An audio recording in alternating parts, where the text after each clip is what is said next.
So unsa ilang gihimo? Di ba? Ang liman gipatawag ang mga giatuan si Pastor Jacob.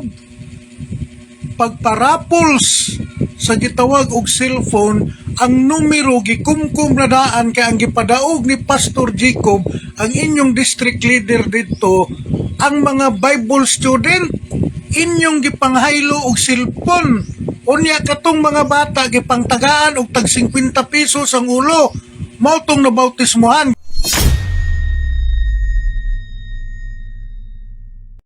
Tag mga igsuon short live ta. Ako dinong ta ko mamersonal sa SDA ba kay personal man kayo. Pero naunsa man is Dogbird Law, kani Dogbird naman nun. Kani si Bird Lauron ba? Kani si Lauron mao na presidente sa kuan sa Lehman diha sa Maranding. Ikaw ba klase nga tao magtarong ka Lauron kay wa ko mangilabot nimo? Hinumdum ka sa Walis Pigkarangan, ang pila to na bautismohan, 80, 90. Diba, kabaluman mo ato sa gimi? Nga ang gipambautismohan ato, halos man to gipambayran. Oh. Nya karon, unsa man Bird Lauron, be asa man to karon tong gipambautismohan. Diba, nangawala tanan, tinuod man tong ingon ni goodness of God. Kay ako mismo saksi. Hinumdum ka, nagparapols to ang kay sapian man to sa kuan ang Pagadian City. Ang kuan ato, ang sponsor dito sa Pigkarangan. Hinumdum ka na Lauron. Ha, ikaw man ginaguna-una, di unta gi ko gusto mamersonal ba, pero kay inyo naman gi kong gitagtag, pues piktan ta mo. Inumdum ka sa Pigkarangan nga nagparapols og cellphone ang maong sponsor, pero unsay gihimo nilang lilay, gihimo sa imong mga kauban diha. Kaya ako bag-o pa man ko atong sulod, upo may balik na kong SDA ato. So unsay ilang gihimo, di ba? Ang liman gipatawag ang mga giatuan si Pastor Jacob. Pagparapols sa gitawag og cellphone, ang numero gikumkum na daan kay ang gipadaog ni Pastor Jacob, ang inyong district leader dito, ang mga Bible student, inyong gipanghaylo og cellphone. Unya katong mga bata gipangtagaan og tag 50 pesos ang ulo. Mao tong nabautismohan, gikuliktahan minililay og tag 300 kapin. Oh, karon be unsa man? Ha? Sugot ko mga priso ba? Kamoy naguna-una, dili ko gusto mangilabot, di ko gusto mamersonal. Kay personal na kaayo ni. Pero inyo man kung personal. Ako mangilabot ninyo, sige ko ninyo tirahan. Nga nang Marta ko sa Katoliko, mo kay ko sweldo din eh. Kamo may naguna-una. Kinsa man karon nato ang gabinuang. Oh. Diba? Unsay nahitabo sa tanang gibautismohan sa Pigkarangan niadtong tuig 2000 sa tunga tuig 2023 mga April 24 April naay gibautismohan dito nga usa ka pamilya. Ang usa ka pamilya murag nakadawat og daghang mga rapols kay para gyud mabautismohan. Duha ka cellphone ang nadawat sa Pikas Pamilya, usa ka cellphone dito sa Pikas Pamilya. Pila? Murag duha gyapon ka cellphone. Ang mga Bible student ninyo inyong gipanghaylo og cellphone, mao tong nabautismohan tanan. Unya pagkahuman dayon gratis sa maong gitawag o sponsor, di lang nako nganlan, sponsor, gipang tagaan ang liman og sa to? Cellphone.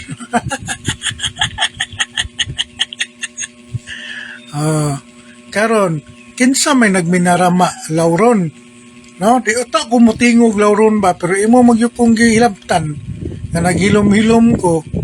O kamo dirty politics kayo mo, hugaw kay mugdula, makabautismo lang mo dito sa Unas Pigkarangan, kana silang Lilay, uban pan lang Romeo, kinsa pa to nilang amay, sa may gibuhat, gipambayran, nangulik tag 300 kapin, kay para mudaghan yun ang bautismo, gipangbayran o bunyag sa Katoliko pa na, gipangbayran ang mga bata, o tag 50 pesos ang ulo.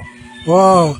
Unya ang mga dagko na mga dalaga gipaagi sa raffles, pero ang raffles mga igsuon, ang katong gilukot nga papel gikumkum ng daan ni Pastor Jacob, gihatag niya dito sa maong gipambautismohan o bautismohanan. So unsay nahitabo ato mga igsuon, nabautismohan man kag tagaag cellphone, pero human ato nangawala. Mauna diha, maunang pag-sure mo, oy. Ayaw gyud ko ninyong bikla kay daghan pa kog nahibaw-an. Di man ko perpekto nga tao, naamang ko'y itom sa kong kinabuhi. Pero ayaw lang ko ninyong palabi, kay daghan kong nasairan. Ha? Kamo mong ginaguna-una, nakasaad ba kung igagaw nga di ko gusto, dili ko motirag personal sa mga pastor sa SDA. Pero inyo man kong hilabtan, sige naman mo panghilabot na ako. O karon, unsa man Lauron, explain ko nung nang nahitabo sa Pigkarangan Lauron. Ha? Explain na raw Lauron ang nahitabo sa Pigkarangan. Ikaw Pastor Jacob, nasayod ka na nga ang imong gipambautismuhan dito, gipanghaylo ninyong cellphone. Oh, karon. Sige, ako living witness man ko ana. Andam ko magpapriso ana ba? Ayaw ko ninyong tira-tirahi kay wa ko pangilabot ninyo. Inyo na kung nasubrahan. Kalain na ba kung masubrahan, kaya mamaak raw ako. Huwag kong manghilabot ninyo personal. Ikaw, Lauron, presidente kasliman diya sa siguro na, Maranding, Kapatagan, sa tibuok, kuan diya, apil na nimong tubot. Unsay gihimo ninyo, ha? Kasayod ka, ana, nga gipanghaylo ang mga bautismado.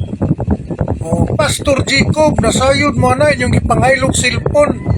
Nabautismuhan ang mga tao kag ipanghaylo ninyong cellphone, inyong ipatagaag cellphone. Mauna, ingana mo kahugaw mo dula, 80 ka buok na bautismuhan, pero asa na ron? Wala na. Kay cellphone na may gipang-apas ato. O katong mga bata, gipang-tagaan ninyong tag 50 ang ulo. Ay lagi ko ninyong tirahe ba? Kay na ako'y alas nga gipanggunitan sa inyo. So, ayaw kong palabi Lauron nga mag-chat-chat ka sa akong mag-comment ka Lauron, presidente sa Liman diha sa gitawag Lanao del Norte. Ayaw kong palabi Lauron kay ako, dili unta ko gusto o personal, kay personal naman yung atake na ko yan. Pero imo magukong giunhan, mangwartahay, manguanay, dili unta ka manghilabot na ko. Kay kung naay mangwartahay diri, kamura. Nga mga liman, kay gaapas mo, og inyong goal mo tong nahitabo dito sa Lanao, Tubod, Lanao del Norte, Pigkarangan, Barangay Pigkarangan, gipanghaylo ninyong cellphone uban ni Pastor Jacob. Iyang gihaylog cellphone. Oh, mao tong nabautismuhan porting dagana, murag 80 to 90. Dugay-dugay naman ko to, kalimot na ko. Porting dagana. Ganong ni daghan man.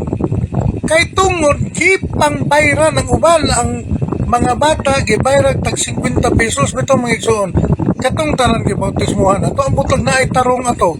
Kay bikas pamilya gisagunsuman, murag duha ka cellphone, tulo ka cellphone, ang usa ka pamilya. Nagmahay ko ng uban na to, kaya nga ko nung katong pamilyahan mo'y gipatagaan yun, tulo ka cellphone yung nanawat.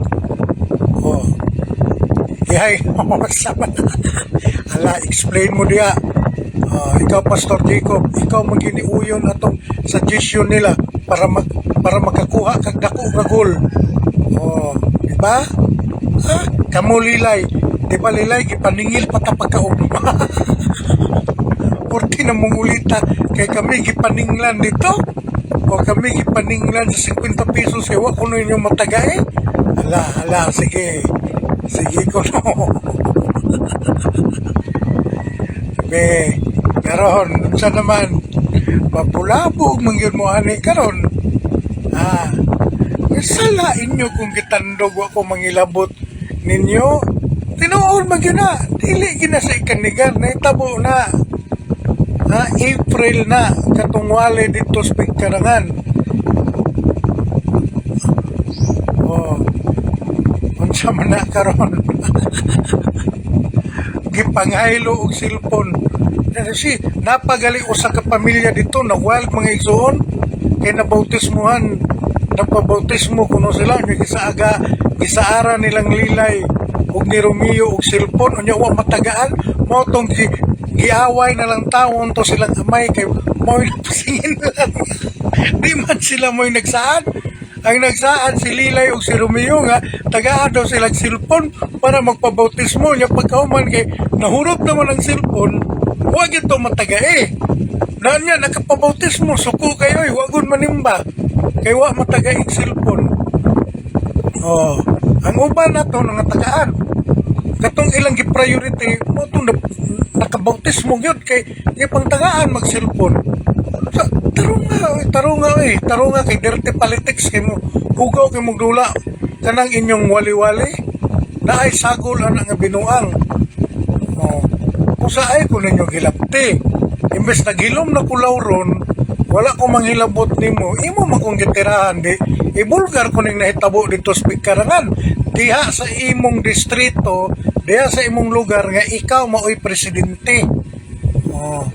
Saman ako living witness ko ana nga ang nabautismuhan dito nga 80 ka buok ang uban ato gipangtagaan og cellphone ang uban ato nga mga bata nga purting dagana gipamalit og tag 50 pesos ang ulo. Nya karon unsa man ang gagunit atos kwarta treasurer gipangatag sa Lilay.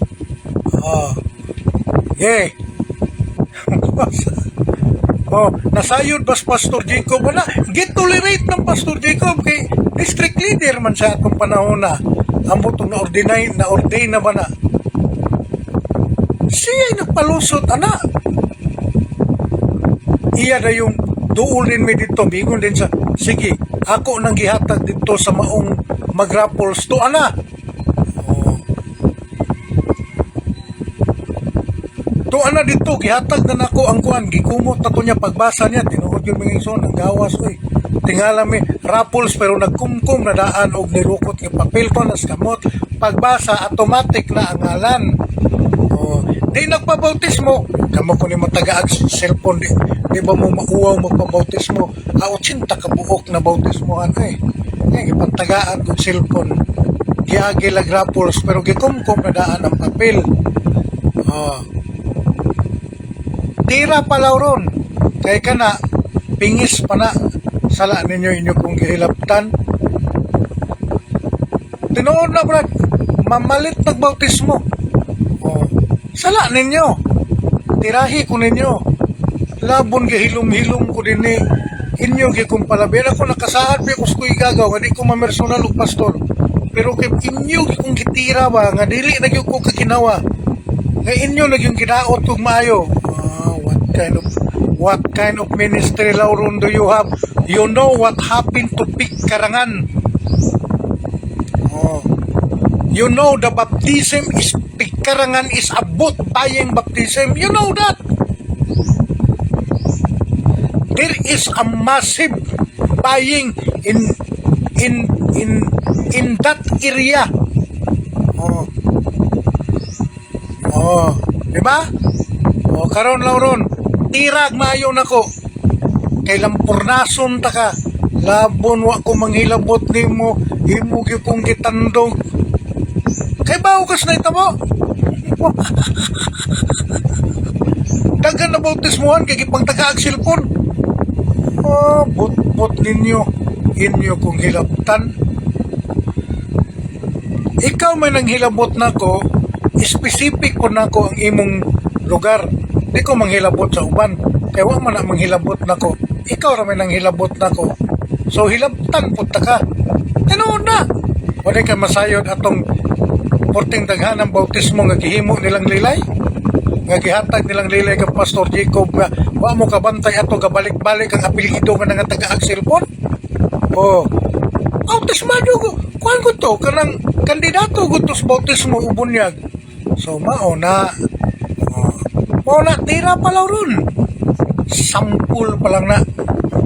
Tira ko kutob mga igsoon kay short life naman na. Sige. Dirira ko kutob mga igsoon. Salamat. Yung buntag. Sampul na lauron. Palabii ko. Kay duna pa'y daghan. Anyone can claim the statement of the Bible. Because we can do a private interpretation. Kining ako mga kaigsunan nga gipabarog nga usa ka haligi nganong matuod ang simbahan tungod kay gitukod ni Kristo. Dili tungod sa pagkamabasa, dili tungod sa karakter, dili tungod sa ngan, usara ang haligi nga kung ipabarog nganong nahimong tinuod ang simbahan Katoliko way laing rason tinukod sa atong Ginoong Hesus-Kristo. Talakayan to, hindi bara-bara. Katotohanan lang, walang palusot. Para sa mesa ng usapan, di kami nag-aaway. Puro talakayan, hindi banggayan ng patay malisay. Aral hinahimay, parang beats na nire-replay. Truth ang target namin, hindi hypo display. Bawat teksto sinisilip, context yan di pwedeng ipinipilit. Doctrine na solid, hindi fake, hindi boses ng Diyos, di namin gustong i-credit. Doktrina flow, hasal ng pag-iisip. Salita ng Diyos, yan ang aming inisip. Uhaw sa turo, kaya kami nagdidip. Sa talakayan, truth ang pinanghahawakan. Keep it! Doktrina flow, hindi ito laro. Pag unaway tumatagos hanggang buto. Sa bawat linya, puso ang sumisigaw. Katotohanan lang, walang bawal, walang bawas raw.